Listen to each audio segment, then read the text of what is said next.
Hello,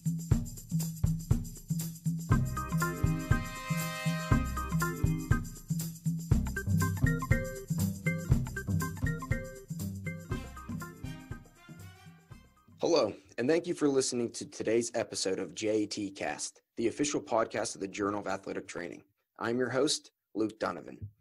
As a continuation of our previous episode that featured an article describing the lack of medical treatment following a lateral ankle sprain in individuals with chronic ankle instability, we will further explore the management of lateral ankle sprains.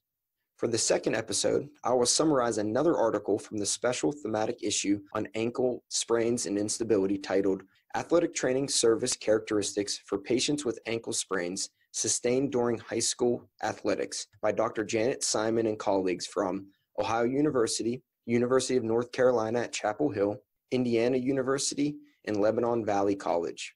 As a reminder, the article discussed today can be found on the JAT website, natajournals.org. And please remember that all content from JAT is open access to all readers thanks to the funding from the National Athletic Trainers Association. First step, surveying the scene.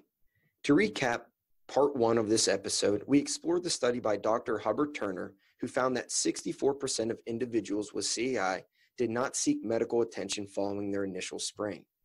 Furthermore, the individuals who did not seek medical attention reported significantly lower self-reported function and significantly more ankle sprains and bouts of instability. The article reviewed in today's podcast will also explore the common treatment strategies utilized for ankle sprains. However, differing from the previous article from part one, the medical professional will be restricted to athletic trainers who practice within a high school setting. Almost 8 million high school students participate in organized sport within the United States. Unfortunately, a large number of these student athletes sustain injuries, with ankle sprains being one of the most common. Although the rates of ankle sprains are important for defining the scope of the problem, by also evaluating the athletic training services provided to patients with ankle sprains, potential solutions to reduce the rates of developing CAI and other long-term issues may be able to be derived. Therefore, the purpose of this article was to describe the care given to athletes with ankle sprains in 27 high school sports as reported to the National Athletic Treatment, Injury, and Outcomes Network Project, also known as NATION.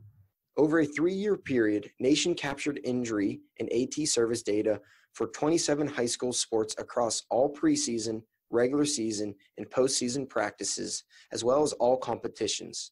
Specific to the participating athletic trainers, they were full or part-time employees that were either hired internally or contracted from local clinics or university graduate programs. NATION was developed to be able to be embedded within numerous commercially available and commonly used electronic medical record applications. Therefore, any information recorded by the athletic trainer into the electronic medical record program was also captured within NATION. The athletic trainers completed detailed reports for each ankle sprain. Some of the information collected was condition of the injury, for example, how severe, the exact location and structures involved, and circumstances, such as the activity, mechanism of injury, playing surface, or whether the injury occurred during practice or competition. Furthermore, the system also captured the number of athletic training facility visits, the number and type of athletic training services, and whether the injury was considered a time loss or non-time loss injury. Almost 20,000 facility visits for about 3,200 ankle sprains were reported, with football accounting for the highest for both measures at 35% of all visits and 27.3% of all ankle sprains. When teasing apart non-time loss from time loss injuries, 65% of visits and 79.4% of ankle sprains were non-time loss. Boys and girls had similar percent of visits for non-time loss sprains.